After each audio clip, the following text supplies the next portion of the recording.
Den Haag in the Netherlands. A World Cup captain and champion on 3 occasions. He is the 5-time champion of the world.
Na, wenn diese lebenden Darts-Legenden einmarschieren, ist das immer ein besonders stimmungsvoller Zeitpunkt. Die West Hall in Orange getaucht und der 5-malige Weltmeister marschiert ein, der sich, wie wir das ja eben auch im Interview gehört haben, selbstbewusst gibt, der auch schon mal nachgeschaut hat, wie der Weg so sein könnte. Ja. Der selbstverständlich auch weiß, dass das Viertelfinale vielleicht dann auch das Duell mit Michael van Gerwen sein könnte. Aber so weit ist er längst nicht. sport1.de/dartshop. Die Sport1 Dartshop Adresse. Da gibt es natürlich auch das Equipment des Mannes aus Den Haag. Richard North ist lange Zeit Northie, hat inzwischen einen neuen Spitznamen, den wir da auf seinem Rücken auch stehen sehen. Lionheart. Der Kerl ist verheiratet. Er hat 2 Kinder und der versucht jetzt tatsächlich auch den Profiweg da einzuschlagen. Will also mit dem Dart seinen Unterhalt verdienen. Der erste Step ist gemacht, würde ich sagen, zur WM. Ist schon mal eine gute Aussagekraft hinter diesem Vorhaben. Offensichtlicher Start bei Barney. Mit Raymond van Barneveld haben wir einen Meister des Modus, ja. Dieses Set-Modus, das ist keine Frage. Wenn wir oft davon reden, dass der Set-Modus viel, viel mehr eine Frage des Timings ist als die anderen Formate, dann beherrscht er dieses Timing teilweise nahezu perfekt. Man hört immer wieder diese Aussagen, wir haben das ja auch bei der Phil Taylor-Dokumentation gehört, dieses, ich dachte, da bist du erst noch 200 Punkte vorne und du denkst, du bist gleich im Ziel und plötzlich gewinnt der ein Leck. Und du fragst dich, wie hat er das Leck jetzt verdammt nochmal gewonnen? Auch Van Gerwen spricht von diesem Tiger, der lauert, wenn er Raymond van Barneveld beschreibt. Und er muss natürlich das auch tatsächlich zelebrieren bei dieser WM, wenn das dann nochmal ein Resultat sein soll, bei dem er ganz vorne mit dabei ist. Die 180 von Richard North und er streckt die Arme nach oben, als wäre es schon der erste Satz gewesen. Ja, aber das ist natürlich ein super Gefühl für Richard North, im ersten Leg gleich ein Maximum reinzudrücken in das Board. Barney nach 12 Darts auf 120 Rest. North kann ihn nicht breaken natürlich mit 201, aber er kann sich positionieren. Und was kommt nach der 180? Die 83 für 118. Erste Chance für Barney. Shanghai Finish. Alles auf 20, was da ist. Single hat er, Triple braucht er, Doppel will er.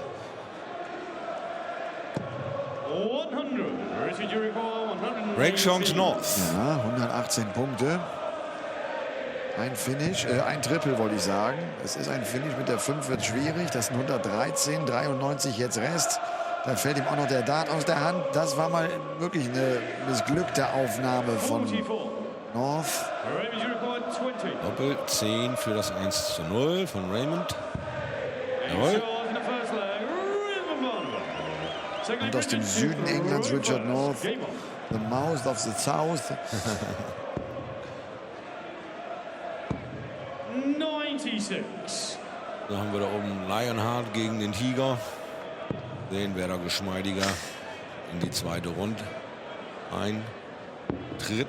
57. Ja, seinen Erfolg bei der PDC 2007, der fand ja nicht hier im Alexandra Palace statt. Das war damals die letzte Ausgabe in der Circus Tavern südlich von London. Hier sind wir im Norden Londons. Hat auch schon ein Finale hier gespielt, aber weiter ging die Reise noch nicht. Raymond van Barneveld übrigens der Erste, der bei einer WM einen 9-Darter werfen konnte. Warum soll er nicht den 10. dann auch werfen, Sehr oder? gerne, sehr gerne. Da rennst du bei mir offene Türen ein. Wir wollen uns mal ein bisschen verwöhnen lassen hier aufgrund dieses wunderbaren Wurfstils des Raymond van Barneveld. Und wenn er dann so richtig im Sattel sitzt und Vollgas gibt, dann wird es echt ein wilder Ritt auch für Richie North. Shot North Lionheart, der sich hier auf 112 stellt und lässt damit noch so ein bisschen die Tür auf für Raymond. Da können wir noch mal ordentlich Druck drauf machen auf diese 112. Genau so. Und da ist der Erste da. Genau so. 64 Rest. 112. Die will ich erst mal sehen von Richard North. Triple 19 Bull geht noch. Mit 88. 72 über. Rechtschons Barney. Gibt es ein oder zwei Darts? Doppel 16 will er. Hat er. Doppel 8. Er macht einen guten Eindruck in diesen ersten Zügen dieser Partie. Raymond van Barneveld. Er, der einen so weichen Wurf hat. Ja, einen schönen Touch. Feines Händchen. Hashtag Darts WM. Wenn ihr Tweets schreibt, haut diesen Hashtag mit rein. Da geht es auch um den Deutschland-Trend, bei dem wir ein Wörtchen mitreden wollen. Schon ein paar Wörter mitgeredet haben in den letzten Tagen. Und dann ist es die Facebook-Seite von Sport 1, auf der man diese Übertragung hier auch live verfolgen kann. Barney Army kann sich wieder hinsetzen nach der 180. Darts.Elmar Paulke über der Facebook-Seite oder der Twitter-Account @ElmarPaulke oder auch der Instagram-Account Elmar_Paulke. Die Möglichkeiten, um uns hier zu erreichen, um uns verrückte Sachen zu schicken. Wir haben schon so viele Fotos bekommen. Schaut ihr als Prinzessin. Ja. Naja, ich mag es. Kreativ. 81 für Raymond. Das Set klar zu machen. 2 Dart-Möglichkeit. Triple 19, Doppel 12. Er guckt, wo ist mein Gegner. Also nochmal aufs nächste Triple wahrscheinlich. Triple 10 für Doppel 16. Erwischt dort Doppel 16 für Set. Sehr gerne. Das ist stark. Barney kommt hier richtig gut rein. Spielt einen 109er Average nach diesem ersten Satz. Hat eine 100% Doppelquote. Wow, ja. Das ist bärenstark. Was ja auch nicht ganz so schlecht ist. Hat es ja noch gesagt, mit 109 den Average gespielt. Halbfinale letztes Jahr gegen Van Derven, das Ding aber verloren. Wenn er das jetzt hier machen kann, dann wird er sich freuen. Und er ist zumindest auf einem ähnlichen Niveau. 59. Ja, zumindest hat es im ersten Set keinen Anlass gegeben, irgendwie nervös zu werden für Raymond. Da hat er absolut den Kontrollfinger drauf. Kein Dart auf ein Doppel geworfen von Richard North, aber der ist jetzt hier sehr fokussiert, startet gut. Feiert nicht mehr zu sehr. Natürlich der erste Moment, die erste 180 auf einer WM, da freust du dich einfach. Und jetzt hat der Puls wieder runter. Die 140 wird nicht groß zelebriert, nicht groß gefeiert. Jetzt will er seine 7 Sachen beieinander halten und zeigen, dass er dieses Jahr immerhin schon ein Pro-Tour-Finale erreicht hat. 100. Sieger dieses Matches trifft in Runde 2 auf den Australier Kyle Anderson. 140. Gefährlicher Gegner. Hat ja in diesem Jahr seinen ersten TV-Sieg eingeholt auf der World Series Tour. 96. George Noble called das dritte Match des Abends. Und wir wissen, es kommen jetzt wohl dann bald immer mehr auch zu uns rüber. Heute Abend ist ja auch DFB-Pokal. Und dann sich schweren Herzens dann vielleicht für den runden Ball entschieden haben, werden sich trotzdem nachher die Hände reiben, wenn sie wissen, dann kommt Kevin Münch gegen Adrian Lewis. Oh, schade. Da passt er das zweite Tops. Mutig rangegangen an die Geschichte der gute Richard North und bekommt seine zweite Chance. Barney kriegt erst den zweiten Dart ins Triple, hat jetzt noch 62 Punkte. 51 stehen da noch, aber North 3 Darts in der Hand, Doppel 10 an der Wand. Wird's klappen?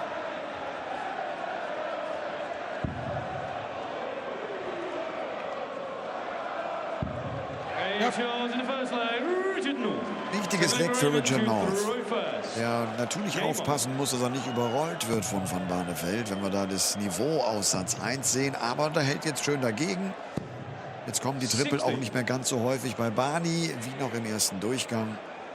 Und dann ergeben sich logischerweise Möglichkeiten für North. Zweimal in die 1 rein. Das ist auch ein Super Chin. Wow, hörte ja gar nicht mehr auf. 100.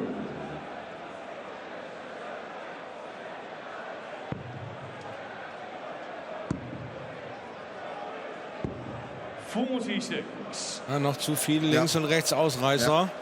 Das ist noch nicht so richtig satt konstant. Die setzen noch mal ab, weil North der Flight Landgerätchen kaputt geht. Flight fällt runter, wieder aufgesteckt. Weiter geht's. 180 macht 161, 140 macht 201. Northy Lionheart. Mit eine 100 hinterher.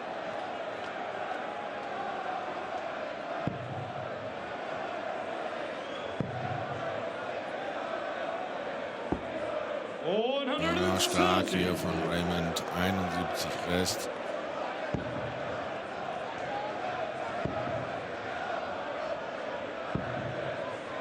North verpasst das letzte Triple. 19er Segment für 160.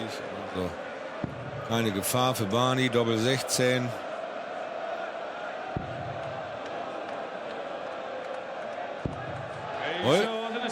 Immer noch eine Top-Doppelquote. 71 Punkte abgeräumt. 3 von 4 Versuchen getroffen. Und North kämpft jetzt um seine Lecks. Er will diese beiden Lecks bei eigenem Anwurf im zweiten Satz noch holen. Dann könnte er ausgleichen. Denn er weiß selbst, sollte es hier 0:2 aus seiner Sicht stehen, wird es natürlich eng. 3 Sätze in Folge als Nummer 57 der Welt gegen Barney zu holen, ist schwierig. 121.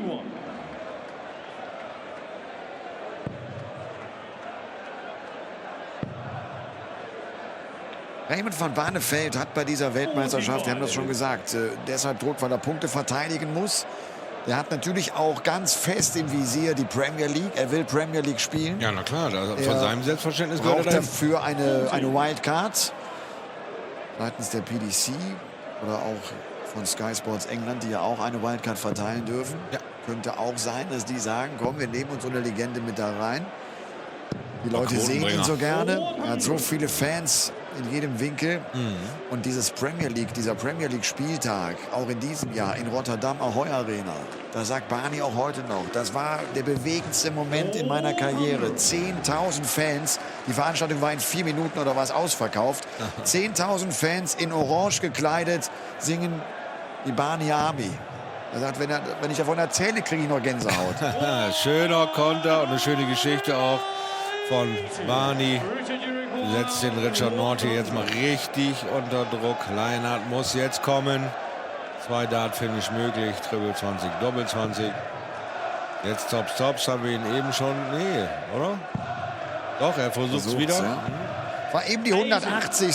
180 im Turnierverlauf. Wir sind ja gespannt, ob man diesen Rekord aus dem letzten Jahr noch mal knacken kann. Er ist in den letzten Jahren wirklich reihenweise gebrochen worden. 708 sind jetzt der Topwert 180er im Verlauf der Weltmeisterschaft 2017. Ein Break, der hat eine Chance, ein Barneveld. Ja.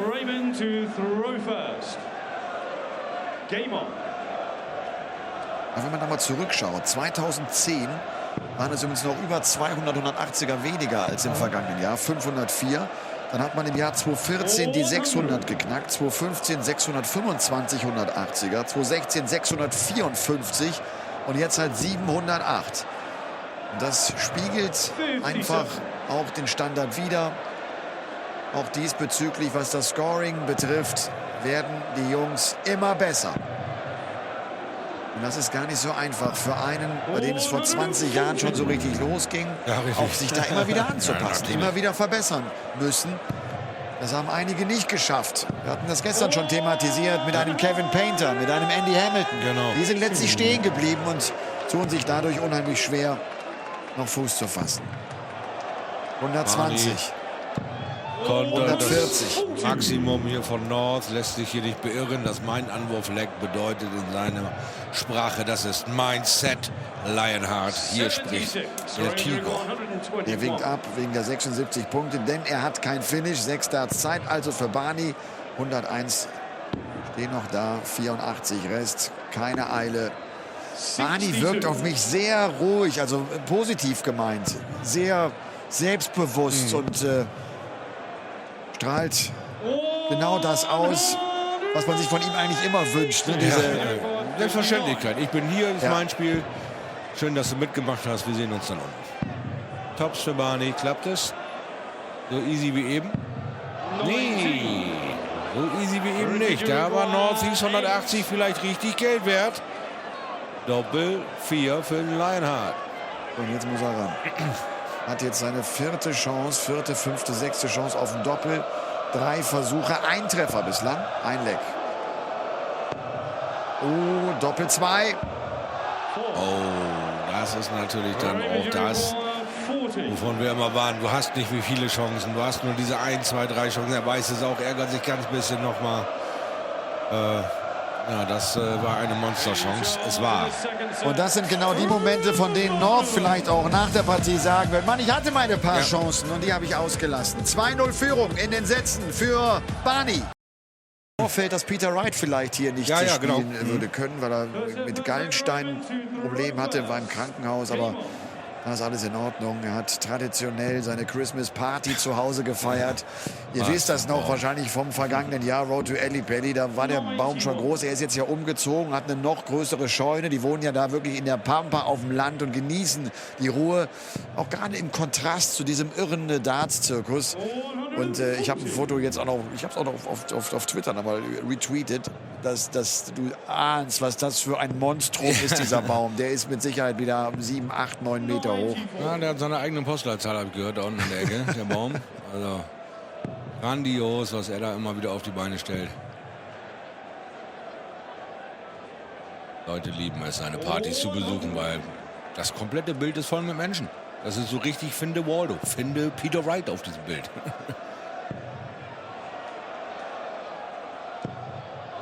Ja, das langt nicht ganz für den Finish, aber wieder back on track. Richard North braucht noch 91 Punkte. Hat er, 170 steht. Ja. Mal gucken, wie er damit kommt. Erstmal Barney stellt sich ein Finish. 36. Ja, so ist es. Und wie easy, ne? Schaut kurz rüber, wo steht ich. Alles unter Kontrolle bei Van Barneveld. Oh, ja, da. Der ist schön. Bullseye. Oh, ja, vielleicht ein bisschen zu früh schon gefeiert, weil ruckzuck war die Bewegung gleich zur Jubelpose. Das musst du lassen. Erst treffen, dann jubeln. Doppel 18. Doppel 18. Das ist doch eigentlich wirklich sein Lieblingsdoppel. Also zumindest eines seiner bevorzugten. Doppel 9 getroffen.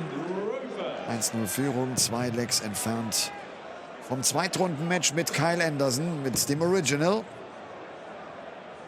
Und da steht ihm der erste Dart im Weg und jetzt ist er langsam ein bisschen genervt, weil er merkt, es reicht einfach nicht, egal was ich versuche, es reicht nicht gegen Barney.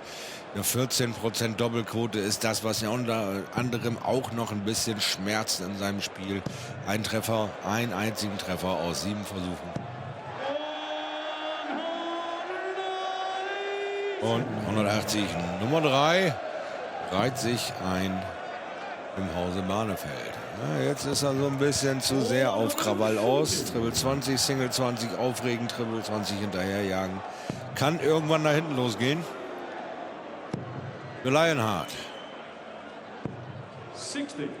Wollte Barney diesen Average halten, wäre es der 8. Average in diesen Tagen mit 100 und mehr Punkten. Ui. Gestern war Daryl Gurney der Einzige, der das geschafft hat. Am Tag Nummer 4 hat Jamie Lewis, der ja aus der Vorrunde kam, ist den besten Tagesaverage gespielt. Wir halten das selbstverständlich alles so ein wenig fest. Es gibt einige Statistiken und so weiter, aber ich habe auch eben gerade eine Frage geredet, welches Feld wurde denn noch nie auf einer WM gespielt? Welches Feld auf dem Board wird am meisten gespielt? Das zählt, glaube ich, keiner mit, wie viele Treffer da im 20er oder sonst was sind. Ansonsten würde ich sagen, PDC.tv einfach mal drum durchstöbern, ob es da irgendein Archiv von gibt. Würde mich zwar ist wundern, eher so, dass das Wahnsinn. die Spieler zu Hause kontrollieren, weil sie mit Computerprogrammen arbeiten, die jeden Wurf festhalten. Und das ist dann teilweise schon interessant bei einem Mervyn King beispielsweise. Wir können das jetzt erzählen, weil Van Barneveld die 156 checken kann. Mervyn King hat beispielsweise festgestellt, obwohl die Doppel 16 immer sein Lieblingsdoppel war, dass er im Training auf der Doppel 20 viel konstanter ist als auf der Doppel 16. Also eine subjektive Wahrnehmung, die sich dann gar nicht bestätigt, wenn man denn so fleißig ist und das alles eingibt und damit auch auswerten kann. Wieder nimmt der junge Mann seine Chancen nicht mit. 96, Triple 20, Doppel 18. Ja, hat er schon gemacht mit 2 Darts. Das ist, glaube ich, ein guter Marker. Oh, Doppel 4. Damit bleiben 28 stehen. Bei 36 minus 8 gleich 28. Hey, Fleißsternchen ins Heft gemalt, bitte hinsetzen, aber ruhig sein, stör die anderen nicht. Doppel 2 für Richard North. Ja, noch ein Leg, das zweite Leg für Richard North in diesem Match überhaupt. Und es ist das 9., was gespielt wurde. Das 4. gehörte ihm und das 9.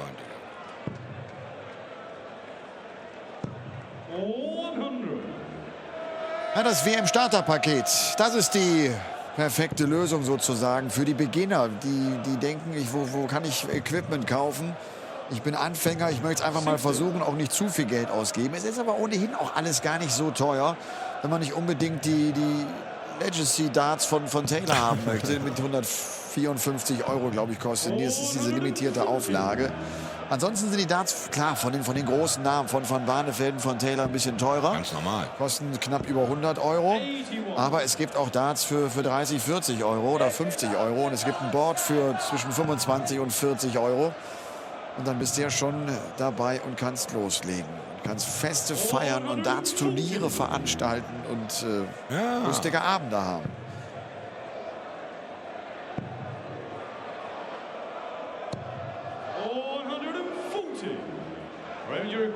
Ja, das ist einfach ein wenig zu spät und etwas zu wenig. Das erschreckt halt Raymond nicht. Er erschreckt sich eher manchmal selbst, was er da denn eben verpasst. Oh, und hier haben wir den Dart auf. Au, Doppel 8, der ganz knapp vorbeigeht. Hat sich noch mal kurz informiert, muss ich da irgendwas machen? Nee, der ist weit genug weg, kann ich mal Triple 15 probieren. Klappt der Weg, gibt Sicherheit. Die Doppel 8 schreit seinen Namen. Hol mich, Tiger. Hip. Klappt, klasse. 2-1, Führung für Barney. Multitasking. Mit wem mag er wohl Friseur. in diesem Alter, wir müssen reden, das geht nicht nochmal gut. Und Optiker. Wir waren an der Schalte. Die Leute lachen, ich weiß nicht, was das soll. Auch hier Barney sofort mit Druck dabei. Er sieht Richard North in den ersten 3 Darts. Kein Triple. Gibt's hinten einen drauf vom Tiger. Die nächste Wunde ist in den Löwenkörper gerissen. 361 stehen da noch bei Barney. Und da kommt die vierte 180 von Richard North. Und das ist also sollte Barney hier durchkommen, ich glaube, da gehen wir jetzt alle von aus, unterstreicht es die Besonderheit dieser letzten Session vor Weihnachten. Das ist die Session 23.12. ab 20 Uhr, in der Taylor spielt und in der dann auch Raymond van Barneveld gegen Kyle Anderson spielt. Und Gurney ist auch noch mit dabei und er trifft dann auf John Henderson. Also das wird ein Merry Christmas Vorfeierfest. Fantastischer Abend, was für ein Line-Up. Barney auf dem Weg zu 131 Rest. Die würde gerne mit 3 Darts wegchecken und auch mal eben seine Fahrkarte in die Luft halten. Und Bock auf so einen Titel habe ich auch. 131, das geht. 102er Average von Barney, 50% Doppelquote, tipptopp. Mit dem Spiel ist nichts nicht in Ordnung. Alles gut. Ich glaube, anders als bei Menzo Suljovic, der in einer guten Form ist, der das auch weiß, der sagt auch, Painter, ich habe nicht so gut gespielt, macht nichts, ich werde mich steigern können. Ist es bei Van Barneveld ein bisschen anders. Der hat zuletzt nicht ganz so gut gespielt, der braucht auch die Bestätigung, ich bin da, es wird funktionieren im Alexandra Palace. Und ich glaube, diesen Beweis hat er für sich selbst auch heute abgeliefert, wenn er jetzt diesen 100er Average ins Ziel bringt. Doppel 16, Doppel 16 zum Match, zum 3:0. Über Richard North. Dann lässt er die Chancen noch aus. Da hat er eben schon ausgelassen. Ja. Und jetzt wieder. Northie darf noch mal ran. Das heißt nachsitzen. Und zwar mit Löwenherz. Jawohl. Ja, macht er. 2:2. Es gibt das entscheidende Leck hier im dritten. 3 gewonnene Lecks für Richard North. Und er kann sich sogar ein Set greifen und wirbelt damit alles komplett durcheinander. Wenn wir das andere rechnen, wären wir jetzt natürlich bei 8:2. Wenn wir ein pures Rennen auf die Lecks hätten, würde es 8:2 für Barney stehen und keiner würde mehr daran glauben. Aber hier in dem Set-Modus, wenn er sich jetzt diesen Decider schnappt, kann das sogar noch mal interessant für ihn werden. So, wir sehen die Verteilung des Averages auf die 3 Sätze. Barney war mit 107 gestartet, dann so einen kleinen Durchhänger in Satz Nummer 2 und ist jetzt wieder auf dem Niveau des ersten Satzes. Er ist einer, der nicht ganz so viel Wert legt auf die Averages. Wie gesagt, weil er halt auch vor allem einer ist, der das Timing so perfekt beherrscht. Das Timing in einem Match. Logischerweise stellen diejenigen die Averages in den Vordergrund, die einfach auch sehr hohe Averages spielen. Brillanter Vortrag hier von Raymond van Barneveld. 9 Darts im Feld, 81 Rest. Das ist zu viel in diesem Decider für Richard North. Und wenn er diese 81 in 2 Darts macht, geht der Kerl hier über die Linie mit 11 geworfenen Darts zum Abschluss. Okay, dann eben in 12 vielleicht. Oder in 13. War die 6. Ja, für 56. Sollte die Triple 10 haben, weil North nicht im Finish-Bereich war. Ansonsten wäre es die 12 für Bullseye gewesen. Er will nicht aufs Bullseye. Er stellt sich Tops und bekommt seine nächsten Matchstarts. 2 hat er ja schon gehabt. Da oben auf dieses schmale rote Feld. Da kommt noch mal der letzte Dampf, den Richard North in sich hatte. Er hofft, dass Barney noch einen Fehler hat, aber Tops. Ja, und er ist drin. Guter Auftritt von Raymond van Barneveld. Bezwingt hier Richard North mit 3:0 in den Sätzen, hat am Ende den Average von knapp 102 Punkten und ist damit auch vorne mit dabei. Er spielt also am 23.12. dann sein Zweitrunden-Match gegen Kyle Anderson. So, die Chance gibt es gleich noch mal bezüglich des Sport 1 Gewinnspiels. Da geht es ja um 200.000 €. Und anschließend meldet sich Sascha Bandermann, denn der hat Jackpot Adrian Lewis, den Erstrundengegner von Kevin Münch, im Gespräch. And of course, always the first match, everybody maybe doesn't quite exactly know how good he is, though you guys know how good you can play. But first round, is that a hurdle you are looking forward to, especially after a year? Maybe you can judge it yourself. Yeah, well, the last time I played here, I averaged 109 average, so and I lost, you know. So hopefully I hit the same average tonight and win. That's better, you know. Average are fantastic, but you have to win your winning double, of course. And I'm playing Richard North, you know, for a lot of people an unknown player, but he's number 33 in the world. So that means he's just outseeded. You know, the first 32 players in the world are seeded, and he's just one who's outseeded. So that means he started from scratch, from zero, and he's collecting points through the Pro Tour, European Tour, and he's number 3 in the world now from zero. So that means it's a tough competitor. He's a class player. Also er spielt ja gegen Richard North und das ist schon einer, der gerade mal draußen ist von den Gesetzen, Nummer 33 in der Welt. Er hat es gerade nochmal gesagt, da muss ich ein bisschen darauf achten. Aber wenn ich genauso spiele wie beim letzten Auftritt hier im Alexandra Palace im vergangenen Jahr bei der WM, wo er im Halbfinale unterlegen war, mit einem 109er Average ausgeschieden, dann ist alles okay. Die Doppel muss er selbstverständlich auch treffen, dann ist alles in Ordnung. Ich habe nochmal nachgeschaut, Quote von 1:50. There's an odd on 1:50 on you winning the thing. How much money should I bet? It's a very tough question because I know the schedule as well, you know, and you see in the schedule, if you win, you got probably Carl Anderson, which is a class player. If you win that, probably Steve Beaton or Vincent van der Voort. If you win that, probably Michael van Gerwen, you know, and if you win that match, who can tell, you know, then you're only in the top 4. So it's going to be a long way, very long way, but I prove I can do this, you know. The last 3 championships I became joint third, so semi-finals.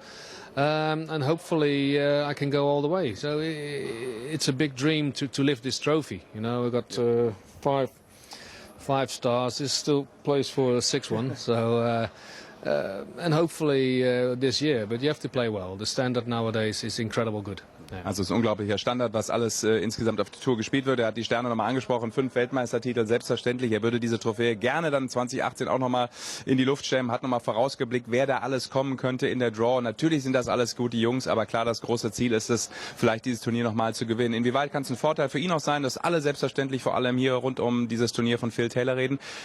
You like? It's a lot about Phil this year, of course. Yeah, it's his last year, you know, and if he's telling the crowd, I'm okay, you know, if I don't make it to the final, but trust me, he would be in the final, of course, and hopefully against me. That would be the best, because 20 years in January for me, I won the first world title back in Lakeside, so for me it's a very special tournament. 20 years ago it all started for me, and it ends for Phil Taylor. So what could be the best Phil against me in the final? That would be fantastic.